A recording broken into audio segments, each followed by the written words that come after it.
founder of Kickass Women. Join Jo over the next hour as she shares stories and conversations that are both inspiring and empowering.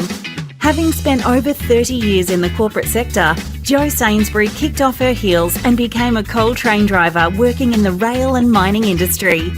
It has been her goal ever since to empower and support women who are considering a career change into an industry role, making the transition as smooth as possible. Jo is a walking, talking success story of how taking the plunge into industry can open up a world of opportunity. And you can do it too. If you're a woman working in industry or considering a career change, this is the radio station for you. Let's get into this episode of Kickass Radio. Hey there, Glow-getters. Welcome to the Kickass Radio Show. Am I excited for today's show? You bet your kick-ass I am.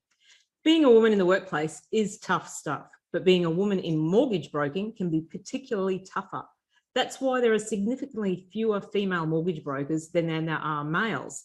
Only a low percentage of mortgage brokers are female, but it's not all doom and gloom for women in the sector. Times are a-changing, and being a successful broker is more available to women than ever now.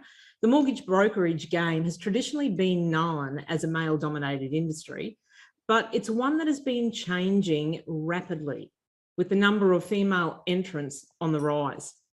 So as we said, times are changing, but assumptions still exist. Society is slowly coming around to the fact that women aren't just designed to be, homemakers and housewives. Females can do anything males can do, and parental responsibilities shouldn't have to get in the way of a woman's career. But that line of thinking may not necessarily be shared by all just yet. There's still an understanding among many that women should be primary caregivers, but this is simply not the case anymore, like we said.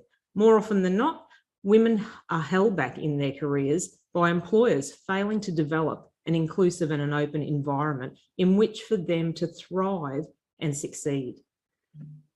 That being said, mortgage broking is one of the better areas of the financial service industries for women to be in, because there's no gender pay gap due to most brokers operating on a commission basis. But there are still common assumptions and biases that need to be overcome. So when women feel free to access the same opportunities as their male counterparts, it's been noted that women are actually ideal for the role of mortgage broking. Why? Because you have to hear more than words when a client tells you their story. You need to be able to encourage a client to be honest and to trust you to guide them. Mortgage broking is a nurturing role, and one that can require a soft touch just as much as it can require a strong touch. Women can display both qualities, but are much better known to connect with clients, their emotions, than what men are. And your luck is in today, as on the show, we have just one woman that displays all of those Wonder Woman key attributes. Our special guest today is award-winning mortgage broker and lending specialist, Nikkis Role of Cherry Lending and Finance. Now, Nikki's based in Melbourne and Victoria. Now, whilst a background in firefighting and finance may not make sense on paper, and we're going to talk about that later, Nikkis Role's superpowers are normalising non-traditional roles for women, breaking down barriers and ultimately not letting fear hold her back. Today, Nikki is the owner and founder of Cherry Lending and Finance, and as a fully qualified mortgage broker, she specialises in helping first home buyers to break into the real estate market, while also supporting the emergency services community by tailoring finance options that best fit their unique working backgrounds. Now, in a male-dominated industry driven by the hustle, Nikki has opted to take a different approach, with only 10% of mortgage brokers being women, and there's that statistic there. Nikki prefers nurturing over pushing, and this unique customer service experience has proved to be a breath of fresh air when compared to how her competitors do business, and takes enormous pride in breaking down the barriers when it comes to perceptions of the finance industry. While never being one to shy away from a challenge, Nikki has forged a career out of dispelling misconceptions about the things that women can and cannot do. Although she's long been in control of her own finances and already has several investment properties under her belt, ultimately, Nikki is passionate about helping other people, particularly women, to do the same. So with a love for all things finance, Nikki's vision is to educate and empower people to achieve their goals. And that's a great vision to have. Nikki is a fully qualified mortgage broker, like we said, with a background in banking and finance, business development and project management. Nikki was also previously a bank manager, so she has that in-depth understanding and first-hand knowledge of the process and access to over 30 lenders in her area. So get yourself comfortable and buckle up for today. It's the rise of the financially empowered female property investor. You are listening to the Kickass radio show, Kickstart, where we talk about all things women working in non-traditional roles in varied male-dominated industries, and we tell you how it is. I'm your show host, Jo Sainsbury, the Glow Getter, and I hope we can keep you in good company today over the coming hour. And a huge shout out to all the women working out on site and on shift today. Take care, stay safe, and have a great shift. And this might also be a trigger warning, or it could be, and it is a trigger warning, that today's show may contain and does contain some adult language. So let's get into it. Hello, Nikki. Hello, Jo. Thank you for having me. Thank you for coming onto the show. That was quite the introduction. I really enjoyed that. Thank you. It was a little bit long-winded. Sorry about that. No, it was great. No, we need for the listeners to know all about you. So thank you for sharing some of your valuable time with us today. I know you're super busy, but I also know we're going to absolutely thoroughly enjoy your company and conversation today. So to kick things off, tell us a little about your own journey and your story and how you came to pursue a career as a mortgage broker, and particularly where'd the firefighting come into it? Oh, okay. So my journey, I finished year 12. I never went to university. It was never on my radar. Every now and again, I think, I wish I had have gone to uni. But in actual fact, all of the jobs that I've had over the years have set me up for success now, running my own business. So I did the usual. I worked in pubs when I was younger.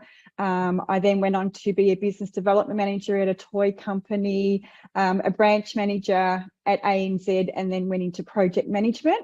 And more recently, as you touched on, a firefighter with the CFA down in Victoria.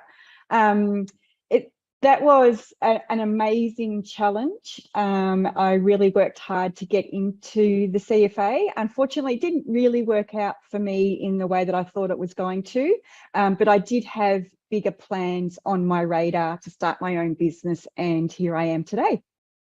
Excellent. And so that is a challenge. We touched on that a little bit earlier before the show.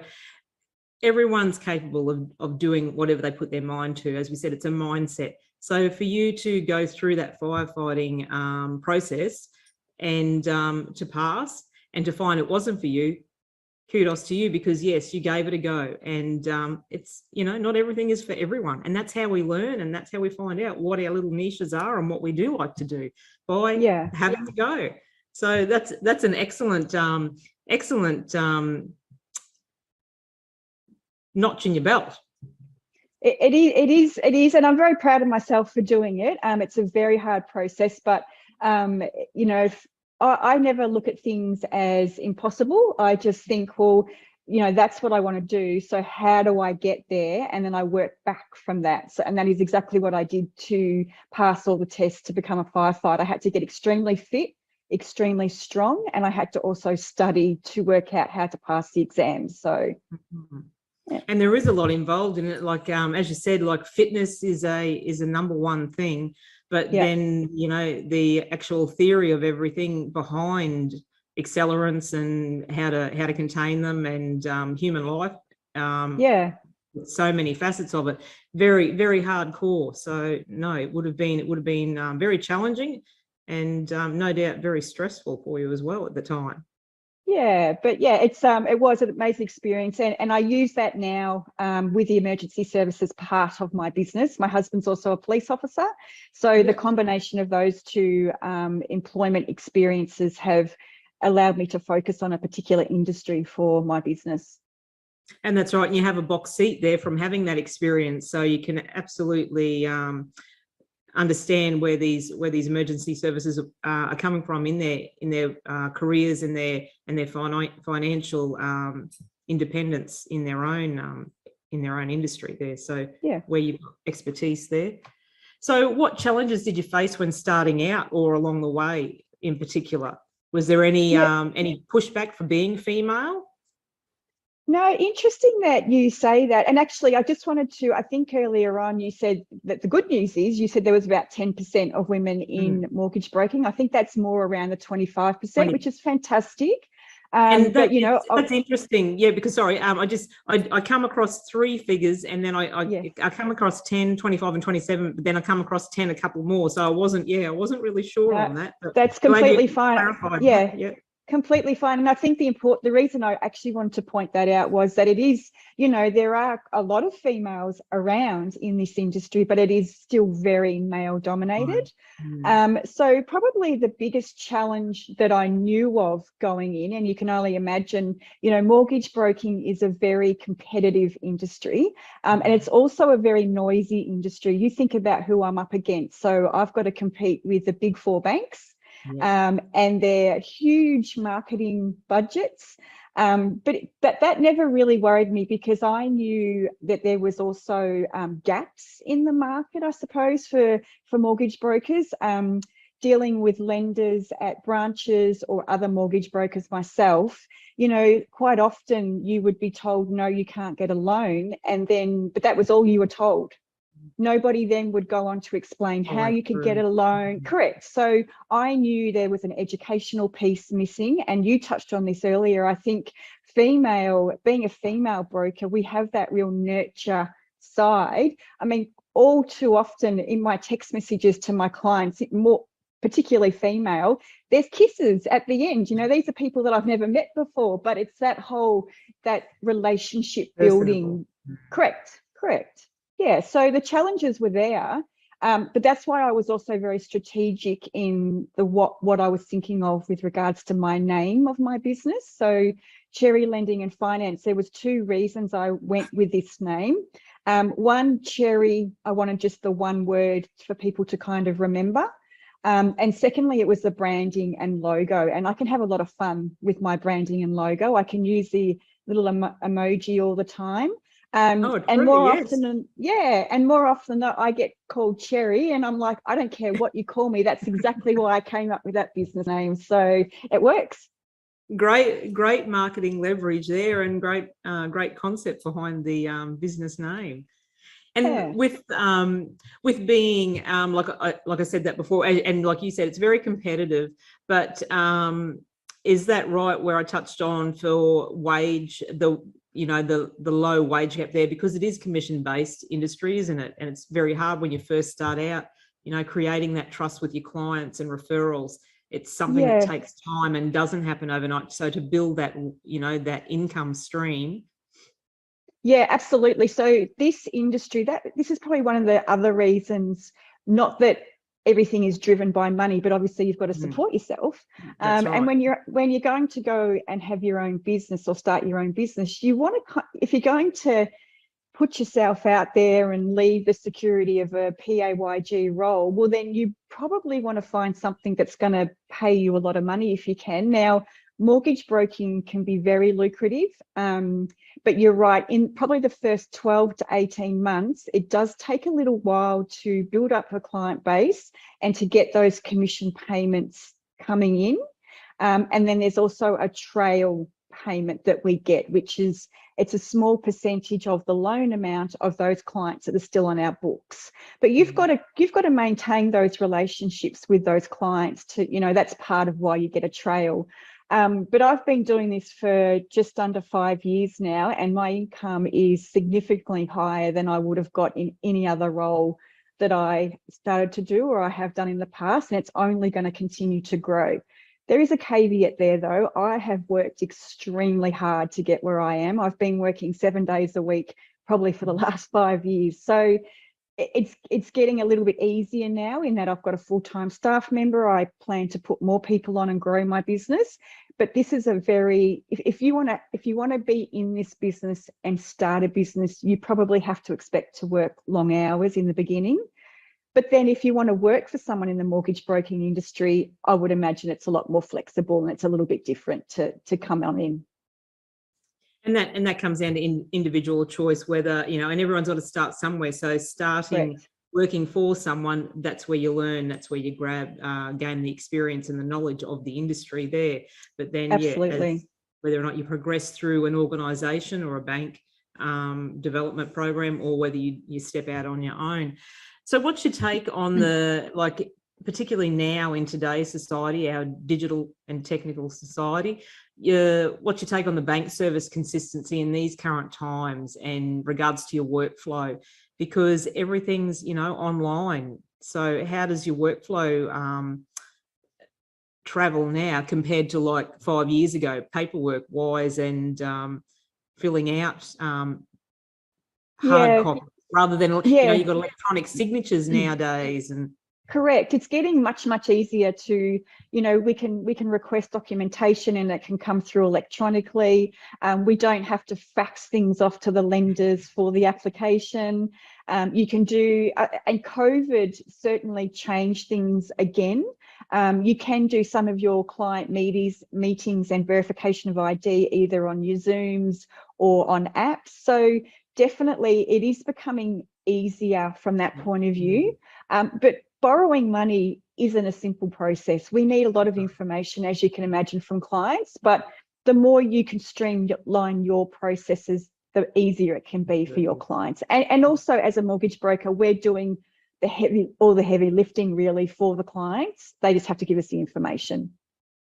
And coming back to that, where you're talking about offering personable service, I think in today's community and society, everyone's looking for that, because everyone still wants that human connection.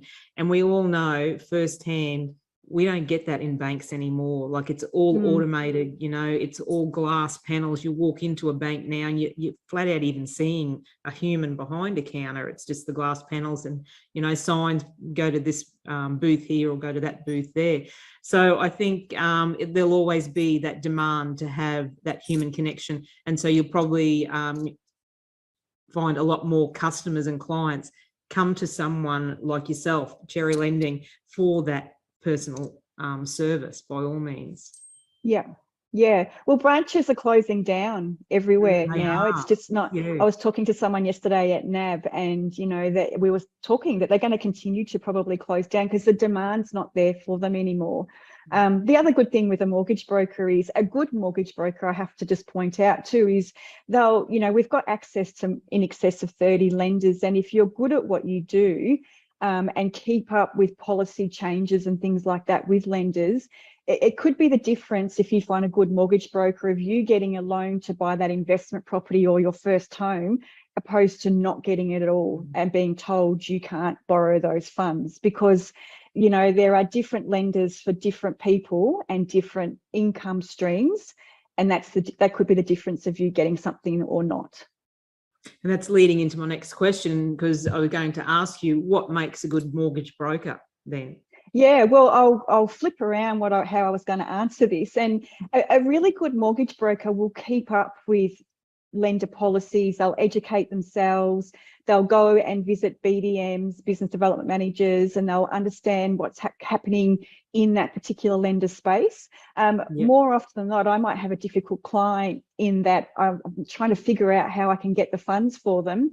I'll go to one of these meetings and I get the right information from that particular lender. I go back and I can write that loan, whereas they might have been told no from somebody else. So absolutely, a good mortgage broker will continue to educate themselves throughout the process.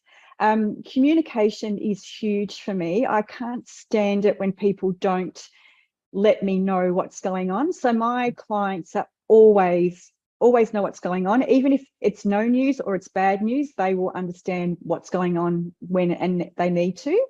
And education now for my clients, they're borrowing money, the amount of money that people do is really overwhelming.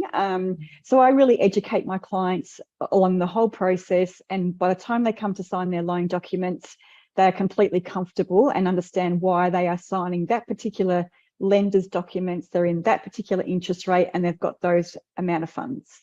Yeah. And it can, as you said, it's a very overwhelming process. And the demographic between, say the states that we live in, Queensland to Victoria, the average home loan is quite vastly different. And that's, Correct. of course, due to the property market. But for a young couple, yes, very overwhelming when you take out your first home loan. It's very daunting, and it's, you have to have full disclosure, full understanding of what you're entering into and what it does entail, and it entails hard work and commitment. Yeah, absolutely. All righty. And so we started talking about cherry lending and finance. So introduce us to it, and what kind of services and products do you offer to your clients?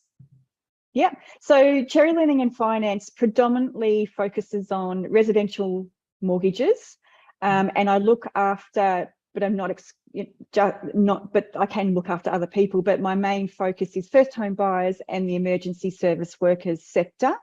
First home buyers are a lot of fun, and they're probably the most rewarding of my clients, because especially in this day and age, they think that it's actually not possible for them to purchase their own home.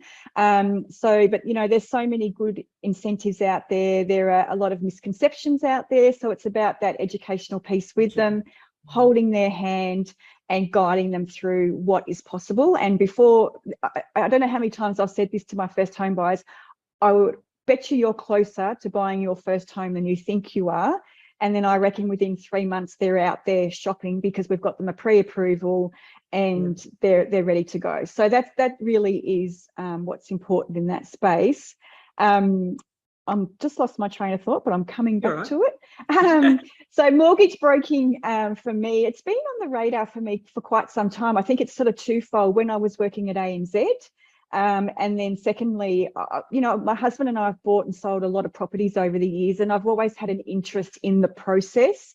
And I always would ask questions around the mortgages that I was taking on. So I sort of educated myself along the way, and I knew I was also told over the years that I would make a very good mortgage broker. So I think that seed was always just planted in it. Yeah, that's right. So and then unfortunately my father passed away a few years ago, and I was at a crossroads, and I thought life's just too short. So, and that's how cherry lending and finance sort of came about. And you're very passionate, and that would obviously, that comes out in your business, because you've got an award-winning business, and congratulations for that. You've been a recipient of many awards, so that's great acknowledgement and great achievement to your passion and your commitment to your business and to the work you do. And as you said, you never one to shy away from a challenge. So have you had a really challenging client that you've actually got over the line, that it was a hard slog to get them over that line? Yeah, that I've actually unfortunately, more often than not, your clients are more complicated than they think they're going to be. They'll come in and say, yes, I earn this much income.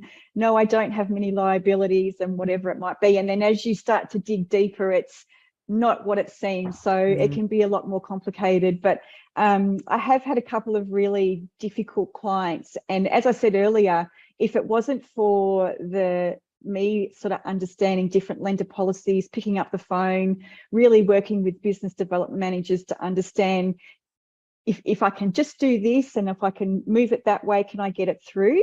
And that's pretty much how I run my business. I don't take things at face value. I will exhaust every avenue until I get maybe an absolute no, but that's rare. That would be someone who's just not ready to borrow funds. So those difficult ones do come across my desk a lot. But, you know, for me, that is a fantastic challenge. And if I can prove them wrong and say, no, actually, I can get you those funds to buy your home or to upgrade or whatever it might be, then that's the best possible outcome that I can get them. And that's reward for you then, isn't it? Like when you've got Absolutely. them over the line and they've purchased their first home, or they've been able to upgrade into the next level home. What a great accomplishment for you, and knowing that you are successful and you're doing a great job. Yeah, thank you. And actually, I was just going to come back to that in regards to compliance with the industry. Like you were saying before, it's very pertinent and imperative to stay up on industry compliance and policy. So how do you actually go about that? Do you partake in professional development, or is that actually automatically sent to you? Hey, there's a standard that's been updated, or a policy guideline that's been updated? Yeah, a bit of both. Compliance is it's the worst part of the business, I suppose. But in saying that, it is what it is. It's part of what we do, and it's important to have compliance, especially when you are dealing with people's finances and giving them huge amounts of money. So we have to be part of an aggregator. I'm part of someone called Connective. They are fantastic. They are constantly, I did a compliance webinar with them the other day. So, you know, they do give you all the right tools. They provide you the updates when it's needed. You must follow those. You can't just ignore them. So as long as you stay on top of things and don't let it slide by, then it's no problem. Our software that we use is really good. It gives you all you've got all the tasks in there. It's got all the documentation. And yes, though, there are annual events that we can go to. There are, there's events all the time, and there's training all the time. So this is part of being a mortgage broker. It's not just sitting at your desk all day writing loans for people. There's another part of it, and that's that educational piece and staying on top. It's just part of the business, but it's all fun. If you do it right, then it can work really well for you. And that's right. And as we were saying, it's a great industry to learn about, because we all become complacent there. We just take it for granted. We'll ring up and find out if we can get this loan, but we don't know the ins and outs of actually what's behind the people that work in these industries and in these roles. So it's good to have these conversations and find out. And you just you take things for granted. So how do these people know what the rules and regulations are? So and there's career pathways in regards to following your role as a mortgage broker. Yeah, absolutely. I think if you're someone that's brand new to the business and never been a bank manager, never really understood loans, you would probably start off working for a mortgage broking company, or maybe a lender, to understand the ins and outs of writing loans. Start off in admin. I've recently put someone on a year ago, and that's how I started Katie learning. Then you can start to do your certificate 4 and your diploma in mortgage and finance, and that's what Katie's doing now. So it's a bit of there's a lot to learn. There really is, but for me, it's there's a lot to learn, but it's fantastic, and it's really rewarding when you do finally get a loan through, and you can make that phone call to your client. But yeah, there's some fantastic career paths. You can either become a mortgage broker, you might want to be in compliance, or you might want to just be in administration and write the loans. You could be the aftercare person that gets to make those wonderful calls and follow up and maintain those relationships. So there's some really good roles in mortgage broking, and I would like to think that my business is going to grow so I can put all those pieces in and have some really good opportunities for people out there, and hopefully some women, that maybe are mums and aren't sure what to do going forward. That's excellent. All right, then we're going to take a little break and listen to one of our show sponsors, and we'll be back with you soon. Hey, Glow Getters, have you heard about Kickass Women? Founded by Jo Sainsbury, Kickass Women is dedicated to empowering and supporting women who are considering a career change into an industry role. Visit our brand new website at www.kickasswomen.com.au or follow Kickass Women on Facebook and LinkedIn today to keep up to date with all things Kickass Women and the incredible opportunities and content we have for you. See you there, glow-getters. Okay, thanks for tuning back in. And we are counting coin and topping up our mortgages with Nikki Burson of Cherry Lending and Finance. Nikki, what aspect of your role do you really love the most? And I think we might have touched on this, but... Yeah, that's easy. It's making those phone calls to your first home buyers and telling them that they've bought their first home. I reckon every time I make that call, I get a little bit choked up. And I think I'm a little bit more excited than they are when they get the phone call. But it's amazing. Like, there's a lot of hard work that goes into writing the loan, but that's absolutely why you do it. And I can imagine, like, you play a vital role in making these, you know, people's dreams become a reality, and particularly in, you know, their investment strategy rollout. But yes, the best bits would be those moments when you see their eyes light up, or you hand them, you know, you don't actually necessarily hand them the keys to their property, but you more or less hand them the check to say, here, go buy it. So no, yeah, that correct. would be an absolute wonderful and rewarding feeling. The ability to put someone in that better position financially than where they were before, that would be quite humbling, I could only imagine. Yeah, it's amazing. And now, you know, now we've got social media, and because I follow a number of female property agents here locally, and you see their photos pop up all the time, the young ones with their first, at the front of their first home with the soul sign on. So times have definitely changed. Where we bought our first home, it was like a big, oh, what have we got ourselves into? Yeah. No, I think, and that's, you know, that's the thing. It is a big commitment, but if you do all the right things leading up to it, it becomes less stressful and you can manage it a lot better. Yeah. So do you have any specific advice for women when it comes to property investing? You know, what general advice do you think benefits women to get into investing and securing a future with property? Yeah, like, it's interesting, and I don't know if it was because of COVID, but I've had quite a few separations. So I've had women coming to me, I'm leaving my husband, we're separating, I've got this amount of money, I don't know the process of investing or buying a property. So really for me, the advice, and it's only general advice, obviously, but don't be afraid. You know, this is the thing, I think, with women in particular. For some reason, it could just be that it's overwhelming. Maybe we haven't really been taught or that way when we're growing up. There are a lot of misconceptions out there when it does come to buying property. Some of it's around the deposit that you need, maybe some of the income that you can use, little things like that. So probably my biggest piece of advice is to educate yourself and get the right people around you. So it would be to get a mortgage broker that can give you some advice around borrowing capacity, and what it looks like to borrow a certain amount of money, that kind of thing. Also, if you're going to invest, then you want to obviously get a good accountant and maybe a financial advisor.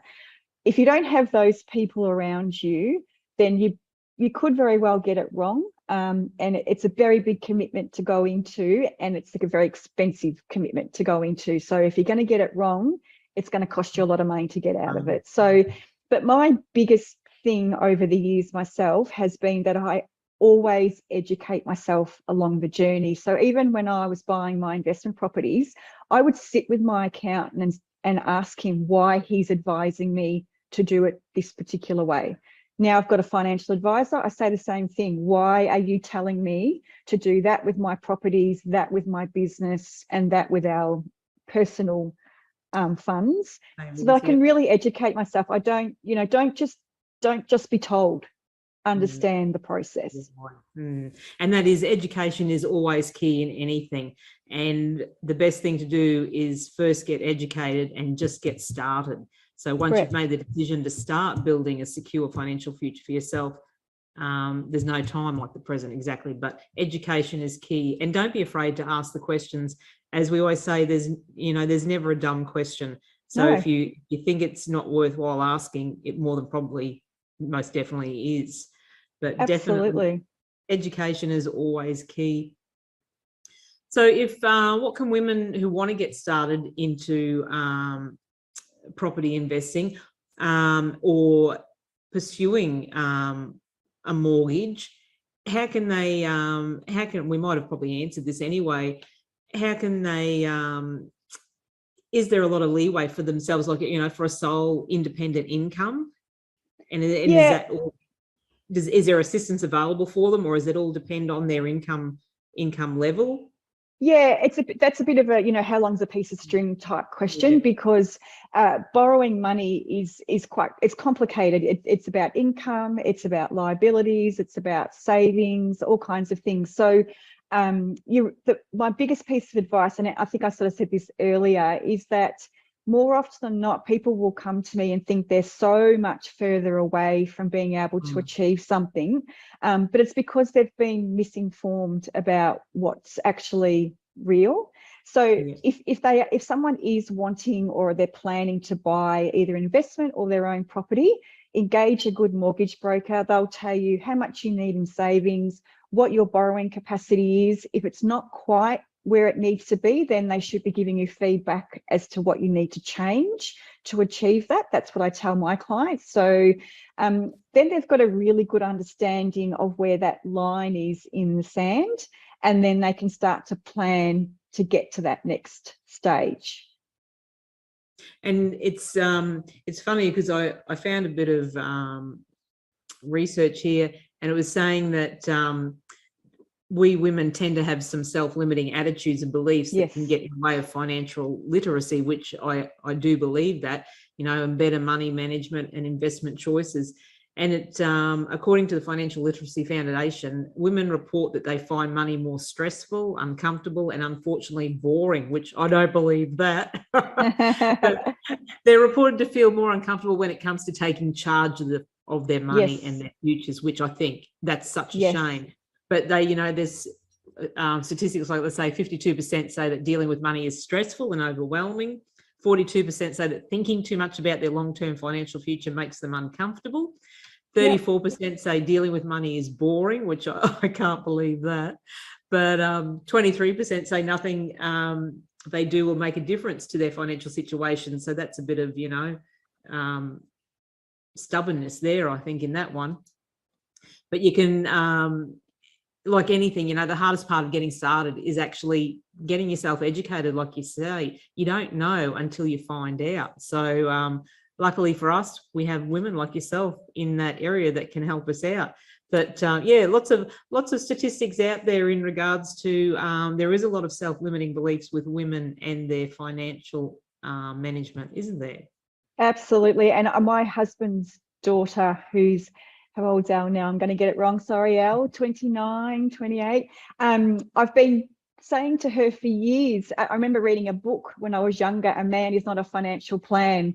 And it's true. And it was, for me, it's more about having your own independence. I'm fiercely independent. So I found the roles are almost reversed in our household. But it's so important for girls to take control, even later on if they do get married and they are relying on their husbands, that's fine. But you really need to take control of your own destiny and manage it. Otherwise, later on in life, it just may all just not turn out quite so well. So exactly. And that's right. And in our world today, financial independence and security is so much more relevant. And absolutely. I think too, with women, they're starting families later in life, so they need to be financially secure up until that point where they can have a shared or a joint income, and by all means, always be financially independent and have that little always have that backup, for yourself for any purpose or reason that may come along, and they're always very unexpected, and they happen at the least. Correct. Suspecting times. That's right. Absolutely. So walk us through your thoughts on women empowerment in the mortgage brokering sector, the advantages, challenges and opportunities within. Yeah, this is my favorite question, but it's also it's a question that I found a bit hard, and you'll understand why. Is the reason I've always looked at myself as Nikki Burzon. not a female working in either a male-dominated industry, whether it be finance or firefighting. But I also knew when I started out in this industry that it was a very male-dominated industry. However, I've had nothing but great experiences in this industry with all the males that I've worked with, BDMs that are males. I've got my mentors that I've had from the beginning, from Masters Broker Group, are both males. And if it wasn't for them, there is no way known I'd be where I am today. So for me, this is a fantastic sector to get into for females. There actually are some wonderful opportunities to be had at the moment, or always really, in this industry. And I know that the MFAA, or Mortgage and Finance Association of Australia, are really focusing on getting more females into the industry.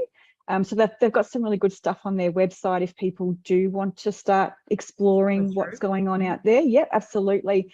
So, there's some great advantages. There's some great opportunities. I did touch on this a little bit earlier. I would say the biggest challenge is if a female wants to start their own business, it is a very tough, there's a lot to do. It's long hours. So if you're trying to balance a family and really drive your business, you might find that challenging. I'm not saying it's impossible. I'm just saying that, you have to think about it. If a loan's going to settle tomorrow, you can't just go, oh, well, I don't feel like working today. You've got to be on the ball to make sure that loan settles. So there are a few challenges, but I'm not saying it's impossible. And there's a lot of a network around you to support you. Yeah. And confidence is a challenge. It is with everyone. There's no hiding from the fact that women can struggle with their confidence, and more easily than what men do, of course. But it makes women less likely to put themselves out there into those challenging positions, because they will, a lot of the time take the easy way out, won't they? They're just like, oh no, that's too hard. I won't pursue a business of my own. And with success comes hard work, comes failure, and comes a lot of learning.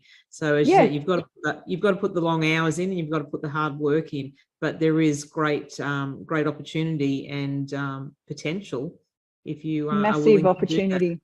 Yeah. Don't be scared. That's what I think is the key takeaway there is don't be scared. The only thing limiting you is you if you don't go for it. Yeah, absolutely. Yeah.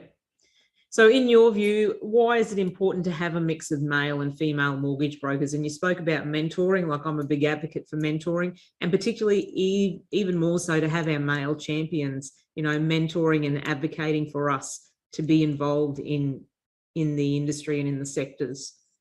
Yeah, look, I think as with probably any industry, it's important to have a mix of male and females. We bring different strengths to the table. Females, more nurturing. They're probably really good at their time management, all that kind of thing. Men, I don't know, men are really good at the hustle and things like that. So if you can have both and you can balance each other out, and there might be males that want to work only with a male broker. You don't know. I haven't had that experience yet, but you don't know. And then there's all these, there's a lot of female clients now that probably are more comfortable with a female broker. So it's just, there are a lot of different reasons while having a mix of male and female brokers is a very good thing. It's no different to a lot of industries, I don't think.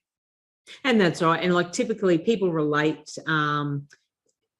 themselves, emotions and kindness with females, assertiveness and strength and persuasiveness with males. But exactly.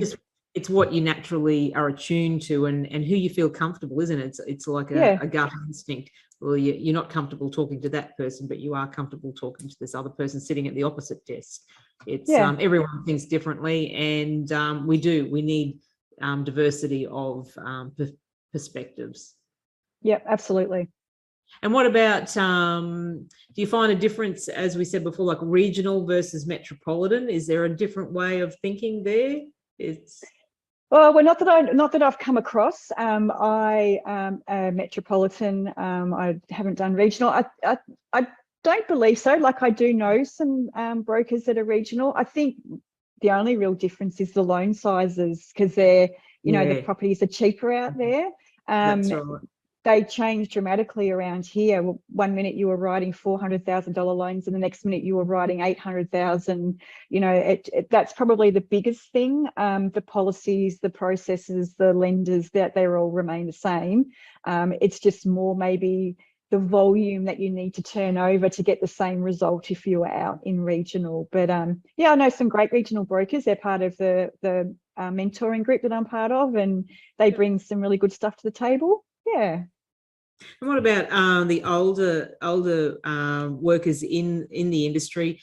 Like we said before, the change in your workflow and being electronic. Have you found everyone's transitioned into the new digital work ethic? Okay, or are they still a bit old school and wanting to fill out all their wads of paperwork? When you got a loan, the paperwork was like stacked that high.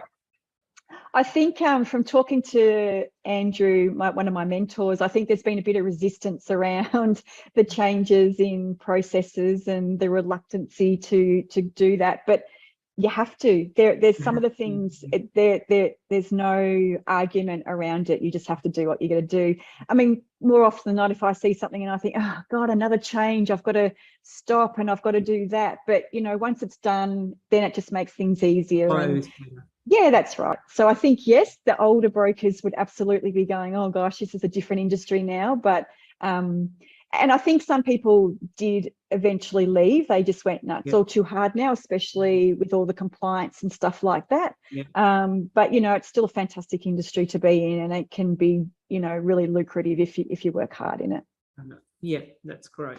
And diversity is important, like we said, when it comes to business. It's widely regarded as a key driver of business growth, and one that helps foster creativity and innovation. So it does drive better business decision, and gives companies a greater competitive advantage when you have that diversity in there. Yep, absolutely. So what are the top 3 things mortgage brokering organisations can do to be more inclusive for females, do you think?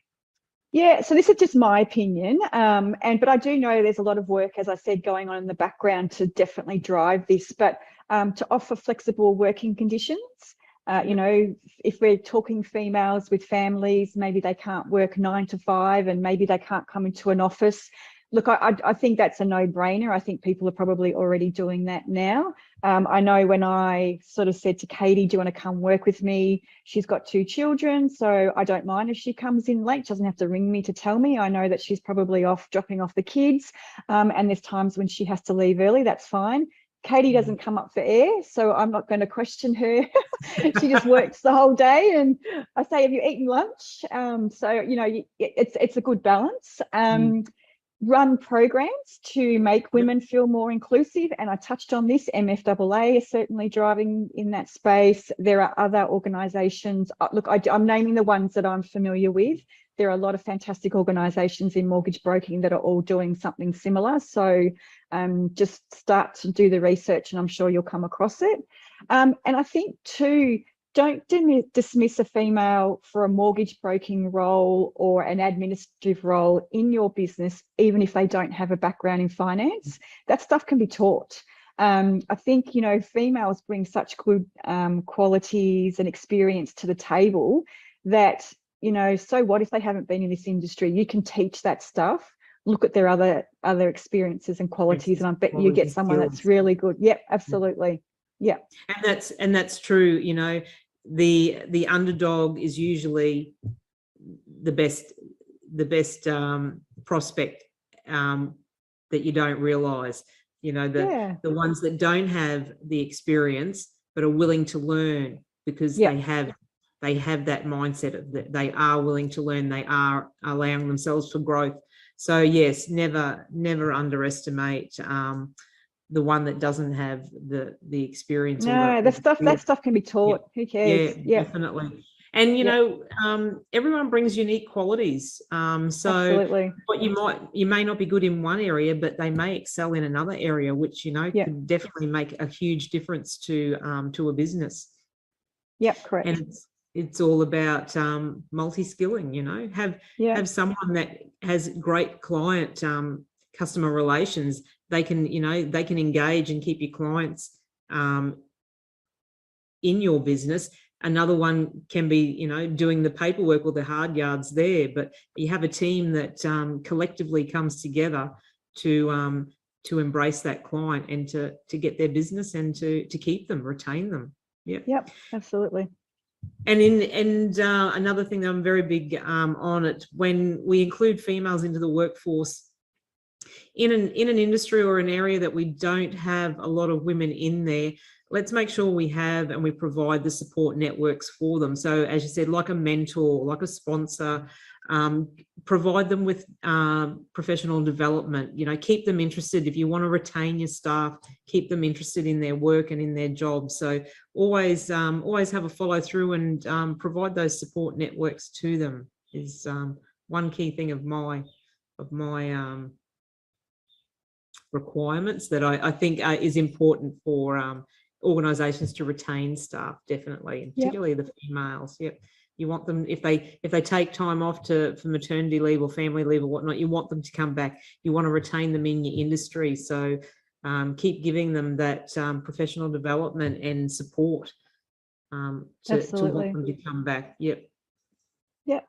So do you have any projects or anything exciting happening in your life or in your business ahead of us? I do. I think I was supposed to be an entrepreneur, or I mean, I don't really like that word, but when you look it up in the dictionary, it's what I'm doing. But when I first started my business, Cherry Lending and Finance, I sort of fumbled through setting up as a sole trader versus a trust or a company. I fumbled and paid a lot of money with regards to marketing that wasn't necessarily. Yeah, so, you know, the mind started ticking over. I was at an event in Fiji prior to COVID. It was called Nurture Her, actually. It was amazing. It was a female sort of event. And I came up with the business, It's a Jungle Out There. So, you know, when you start your business, it's literally a jungle out there. You don't know who to speak to. You don't know what money to spend or that kind of thing. So I've actually got that business underway in the background, sort of. I mean, these are my side hustles. So I have to be very careful not to sort of move away from Cherry Lending. So watch this space with that one. And then I came up with another one the other day or a little while ago. Girls Just Want to Have Fun. So I've registered that. That's in the pipeline.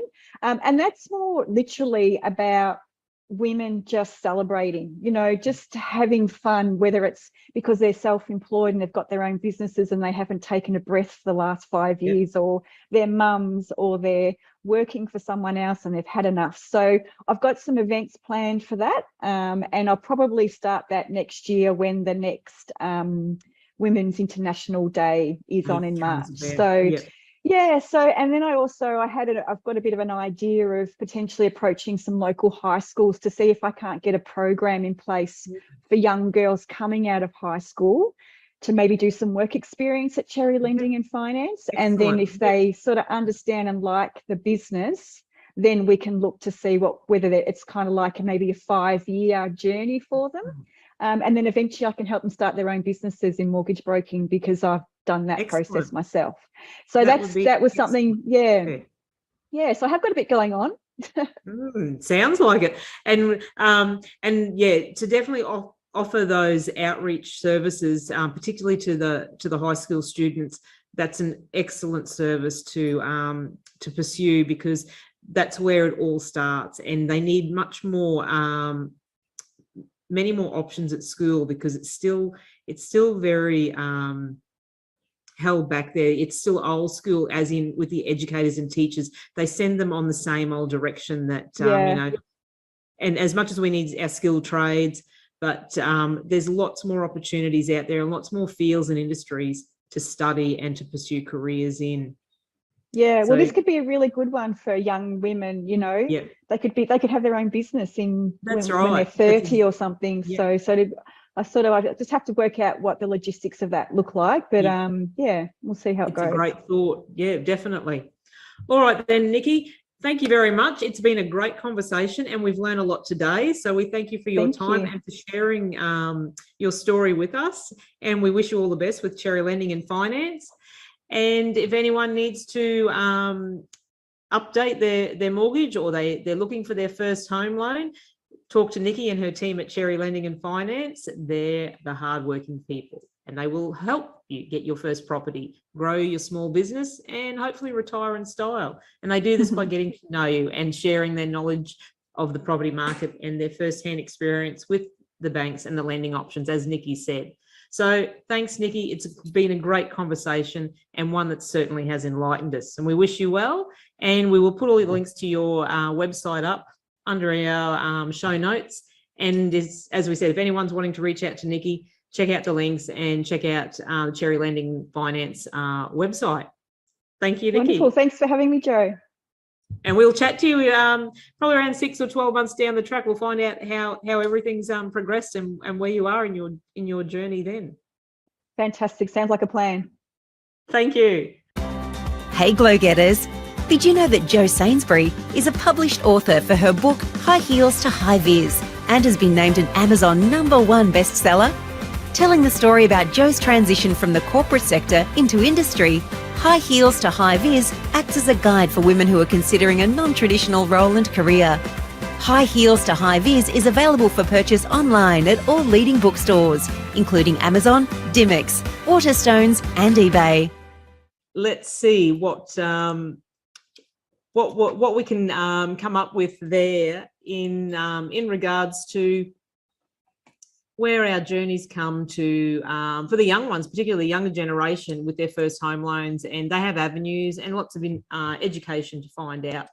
Financial security through property investing is a topic that all too often leaves women particularly out of the conversation. However, the importance of future-proofing your assets, particularly as a woman, to set yourself up for a stable financial future should be first and foremost a priority. While never being one to shy away from a challenge, Nikki has forged a career out of dispelling misconceptions about the things that women can and cannot do. Although she's long been in control of her own finances and already, as we said, has several successful investment properties under her belt, ultimately Nikki is passionate about helping other people, particularly women, do the same. So using Nikki from Cherry Lending and Finance as your mortgage broker saves you time, guides you through the process and finds the best options from a wide range of lenders. So with wealth comes the freedom to live the life we desire on our terms, free from feeling stuck in an unfulfilling job or worrying about how to pay ever increasing bills. So that's it. I hope you've enjoyed the conversation today. Check out our social media sites and our website for any more information. And I look forward to chatting with you all and sharing your time next week. It's goodbye from Jo, and go on, get your glow on, become a glow getter. Thanks for tuning in to another episode of Kickass Radio, where we kick goals and deliver empowering conversations for women. Want to hear more from Kickass Women and Jo Sainsbury? Visit the Kickass Women website or follow Kickass Women on Facebook, LinkedIn and Instagram. See you on the next episode of Kickass Radio.